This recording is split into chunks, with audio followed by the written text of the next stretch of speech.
नहमदुहु व नुसल्ली अला रसूलिहिल करीम अम्मा बाद फ़ाऊज़ु बिल्लाहि मिनश्शैतानिर रजीम बिस्मिल्लाहिर रहमानिर रहीम।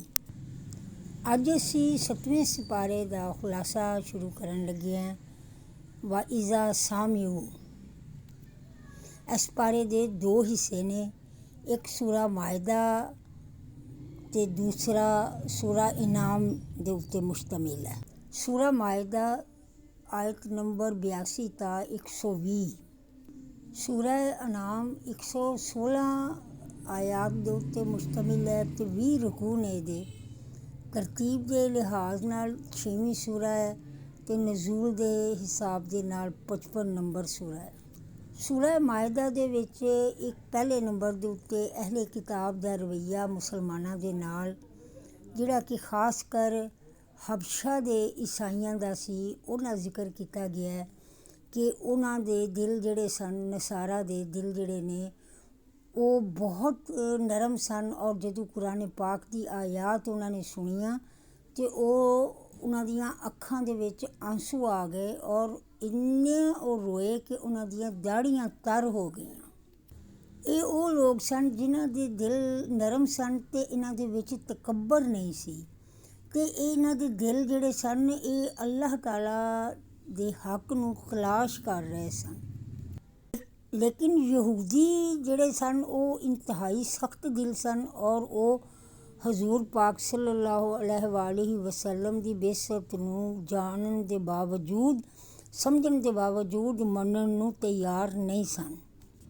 ਕਸਮਾਂ ਦਾ ਜ਼ਿਕਰ ਹੈ ਕਿ 3 ਕਿਸਮ ਦੀਆਂ ਕਸਮਾਂ ਨੇ। ਇੱਕ ਕਿਸਮ ਉਹਨਾਂ ਕਸਮਾਂ ਦੀ ਹੈ ਜਿਹੜੀਆਂ ਕਿ ਲਾ ਇਲਮੀ ਦੇ ਵਿੱਚ ਜਿਹੜੀਆਂ ਨੇ ਉਹ ਯਾਨੀ ਪਤਾ ਨਹੀਂ ਹੁੰਦਾ ਕਸਮ ਖਾਣ ਵਾਲੇ ਨੂੰ ਕਿ ਜਿਹੜੀ ਉਹਨੇ ਕਸਮ ਖਾਧੀ ਹੈ ਉਹ ਝੂਠੀ ਸੀ। ਇਹਦੇ ਵਿੱਚ ਉਹ ਕਸਮਾਂ ਵੀ ਆ ਜਾਂਦੀਆਂ ਨੇ ਜਿਹੜੀਆਂ ਲਗਵ ਤਰੀਕੇ ਨਾਲ ਲੋਕਾਂ ਨੂੰ ਆਦਤ ਹੋ ਗਈ ਹੁੰਦੀ ਹੈ, ਗੱਲ ਨਾਲ ਯਾਰ ਅੱਲਾਹ ਪਾਕ ਦੀ ਕਸਮ, ਯਾਰ ਅੱਲਾਹ ਪਾਕ ਦੀ ਕਸਮ ਕਹਿੰਦੇ ਰਹਿੰਦੇ ਨੇ, ਅਤੇ ਇਹਨਾਂ ਦੇ ਉੱਤੇ ਅੱਲਾਹ ਤਾਲਾ ਮੁਆਖਜ਼ਾ ਨਹੀਂ ਫਰਮਾਉਣਗੇ, ਲੇਕਿਨ ਸਾਨੂੰ ਫਿਰ ਵੀ ਇਜਤਨਾਬ ਕਰਨਾ ਚਾਹੀਦਾ।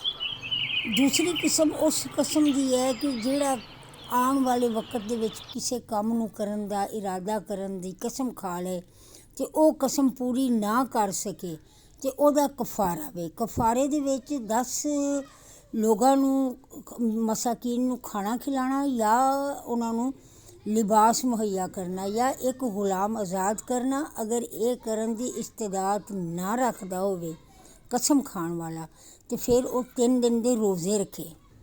ਤੀਸਰੀ ਕਿਸਮ ਉਸ ਕਸਮ ਦੀ ਹੈ ਕਿ ਜਿਹੜਾ ਜਾਣਦੇ ਬੁੱਝਦੇ ਹੋਏ, ਜਿਹਨੂੰ ਪਤਾ ਹੋਵੇ ਕਿ ਮੈਂ ਝੂਠੀ ਕਸਮ ਖਾ ਰਿਹਾ ਵਾਂ, ਉਹਨੂੰ ਕਫਾਰਾ ਵੀ ਹੈ ਅਤੇ ਉਹਦੀ ਸਜ਼ਾ ਵੀ ਹੈ। ਔਰ ਬਹੁਤ ਸ਼ਦੀਦ ਗੁਨਾਹ ਵੇ ਝੂਠੀ ਕਸਮ ਚੁੱਕਣ ਦਾ। ਬੈਤੁੱਲਾ ਸ਼ਰੀਫ ਦੇ ਇਰਦ ਗਿਰਦ ਸ਼ਿਕਾਰ ਕਰਨ ਤੋਂ ਮਨ੍ਹਾ ਕੀਤਾ ਗਿਆ ਕਿਉਂਕਿ ਇਹ ਅਮਨ ਦਾ ਘਰ ਹੈ। ਹਰ ਤਰ੍ਹਾਂ ਦਾ ਇੱਥੇ ਇਹਤਰਾਮ ਜਿਹੜਾ ਵੇ ਉਹ ਵਾਜਬ ਹੈ। ਇੱਥੇ ਕੋਈ ਕਤਾਲ, ਕਿਸੇ ਨੂੰ ਕੋਈ ਨੁਕਸਾਨ ਨਹੀਂ ਪਹੁੰਚਣਾ ਚਾਹੀਦਾ। ਹਾਲਤ ਇਹਰਾਮ ਦੇ ਵਿੱਚ ਤੁਸੀਂ ਖੁਸ਼ਕੀ ਦਾ ਜਿਹੜਾ ਹੈ ਸ਼ਿਕਾਰ ਉਹ ਮਨ੍ਹਾ ਹੈ, ਲੇਕਿਨ ਤਰੀ ਦਾ ਯਾਨੀ ਕਿ ਪਾਣੀ ਦਾ ਸਮੁੰਦਰੀ ਸਫ਼ਰ ਅਗਰ ਤੁਸੀਂ ਕਰ ਰਹੇ ਹੋ ਅਤੇ ਇਹਰਾਮ ਬਣਿਆ ਹੋਇਆ ਅਤੇ ਸਮੁੰਦਰੀ ਸ਼ਿਕਾਰ ਤੁਸੀਂ ਕਰ ਸਕਦੇ ਹੋ।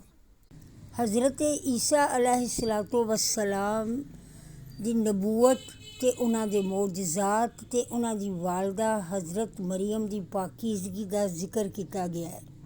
ਕਿਆਮਤ ਵਾਲੇ ਦਿਨ ਅੱਲਾਹ ਤਾਲਾ ਦੀ ਜ਼ਾਤ ਹਜ਼ਰਤ ਈਸਾ ਅਲੈਹਿਸਸਲਾਤੁ ਵਸਲਾਮ ਨੂੰ ਸਵਾਲ ਕਰੇਗੀ, ਐ ਈਸਾ, ਕਿਆ ਤੂੰ ਇਹਨਾਂ ਨੂੰ ਕਿਹਾ ਸੀ ਕਿ ਤੇਰੀ ਵਾਲਦਾ ਨੂੰ ਅਤੇ ਤੈਨੂੰ ਇਹ ਤੇਰੇ ਬਾਅਦ ਜਿਹੜਾ ਵੇ ਮਾਬੂਦ ਬਣਾ ਲੈਣ? ਹਜ਼ਰਤ ਈਸਾ ਅਲੈਹਿਸਸਲਾਤੁ ਵਸਲਾਮ ਕਹਿਣਗੇ ਕਿ ਐ ਅੱਲਾਹ, ਤੂੰ ਜਾਣਨਾ ਹੈ ਕਿ ਮੈਂ ਇਹਨਾਂ ਨੂੰ ਐਸੀ ਕੋਈ ਗੱਲ ਨਹੀਂ ਕੀਤੀ, ਇਹ ਲੇਕਿਨ ਤੂੰ ਮਾਲਿਕ ਹੈ। ਅਗਰ ਤੂੰ ਚਾਹੇ ਤਾਂ ਆਪਣੇ ਗੁਨਾਹਗਾਰ ਬੰਦਿਆਂ ਨੂੰ ਮਾफ़ ਕਰ ਦੇਵੇਂ, ਅਤੇ ਜੇ ਅਗਰ ਤੂੰ ਨਾ ਚਾਹੇ ਤਾਂ ਇਹਨਾਂ ਨੂੰ ਸਜ਼ਾ ਦੇਣ ਦਾ ਹੱਕ ਤੇਰੇ ਕੋਲ ਹੈ।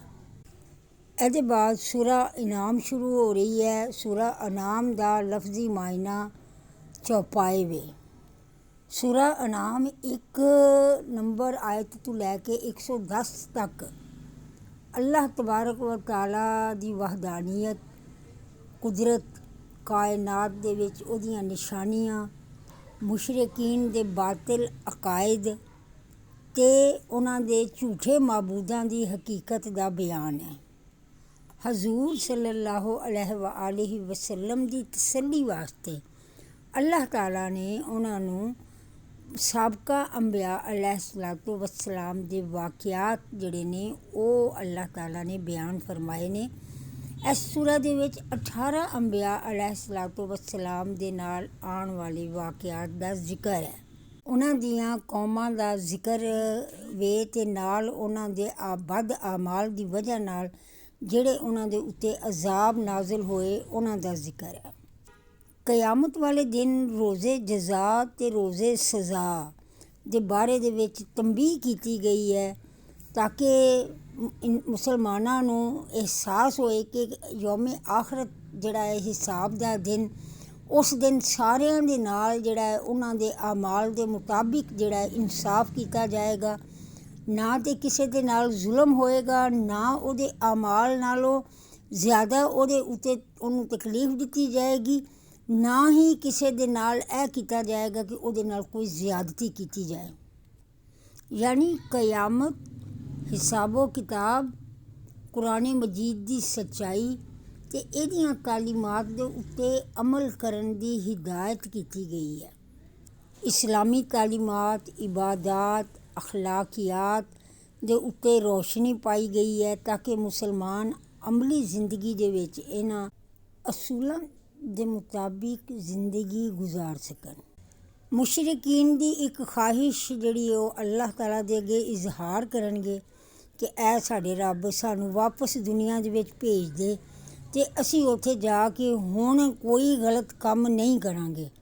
ਜਦਕਿ ਅੱਲਾਹ ਦੀ ਜ਼ਾਤ ਫਰਮਾਏਗੀ ਕਿ ਨਹੀਂ, ਤੁਹਾਨੂੰ ਮੈਂ ਉੱਥੇ ਭੇਜ ਵੀ ਦੇਵਾਂ, ਤੁਸੀਂ ਫਿਰ ਵੀ ਉਹੋ ਹੀ ਅਮਲ ਕਰੋਗੇ। ਰੱਬੇ ਕਰੀਮ ਨੇ ਇੱਕ ਬੜੀ ਵੱਡੀ ਨਿਸ਼ਾਨੀ ਮੋਮਨ ਦੀ ਦੱਸੀ ਹੈ ਕਿ ਮੋਮਨ ਹਰ ਚੀਜ਼ ਦੇ ਵਿੱਚ ਅੱਲਾਹ ਦੀ ਕੁਦਰਤ ਅਤੇ ਅੱਲਾਹ ਦੀਆਂ ਨਿਸ਼ਾਨੀਆਂ ਨੂੰ ਦੇਖਦਾ ਹੈ, ਜਦਕਿ ਕਾਫਰ ਹਰ ਚੀਜ਼ ਦੇ ਵਿੱਚ ਜ਼ਾਹਿਰੀ ਅਸਬਾਬ ਦੇਖਦਾ ਹੈ ਕਿ ਉਹਨੂੰ ਇੰਝ ਲੱਗਦਾ ਹੈ ਕਿ ਇਹ ਇਸ ਵਜ੍ਹਾ ਨਾਲ ਇੰਝ ਹੋ ਰਿਹਾ। ਲੇਕਿਨ ਮੋਮਨ ਇਹ ਸਮਝਦਾ ਹੈ ਕਿ ਹਰ ਚੀਜ਼ ਅੱਲਾਹ ਤਾਲਾ ਦੀ ਤਰਫੋਂ ਹੀ ਇਹ ਜਿਹੜੇ ਸਬਾਬ ਪੈਦਾ ਹੋ ਰਹੇ ਨੇ ਮੇਰੇ ਰੱਬ ਨੇ ਹੀ ਪੈਦਾ ਕੀਤੇ ਨੇ। ਉਹ ਹਰ ਚੀਜ਼ ਨੂੰ ਅੱਲਾਹ ਦੀ ਨਿਸ਼ਾਨੀ ਸਮਝ ਕੇ ਦੇਖਦਾ। ਮੋਮਨ ਦੀ ਨਜ਼ਰ ਮੁਸੱਬਿਬੁਲ ਅਸਬਾਬ ਦੇ ਉੱਤੇ ਹੁੰਦੀ ਹੈ, ਨਾ ਕਿ ਅਸਬਾਬ 'ਤੇ। ਸਾਡਾ ਤਵੱਕਲ ਅਤੇ ਸਾਡਾ ਭਰੋਸਾ ਅੱਲਾਹ ਤਾਲਾ ਦੀ ਜ਼ਾਤ ਦੇ ਉੱਤੇ ਹੋਣਾ ਚਾਹੀਦਾ ਅਤੇ ਅੱਲਾਹ ਤਾਲਾ ਸਾਨੂੰ ਇਹਦੀ ਤੌਫੀਕ ਅਤਾ ਫਰਮਾਏ। ਆਮੀਨ। ਸਦਕੱਲਾਹੁਲ ਅਜ਼ੀਮ। ਮੇਰੇ ਰੱਬ ਨੇ ਜੋ ਫਰਮਾਇਆ ਸੱਚ ਫਰਮਾਇਆ, ਮੈਂ ਉਹਦੇ 'ਤੇ ਈਮਾਨ ਲਿਆਂਦਾ।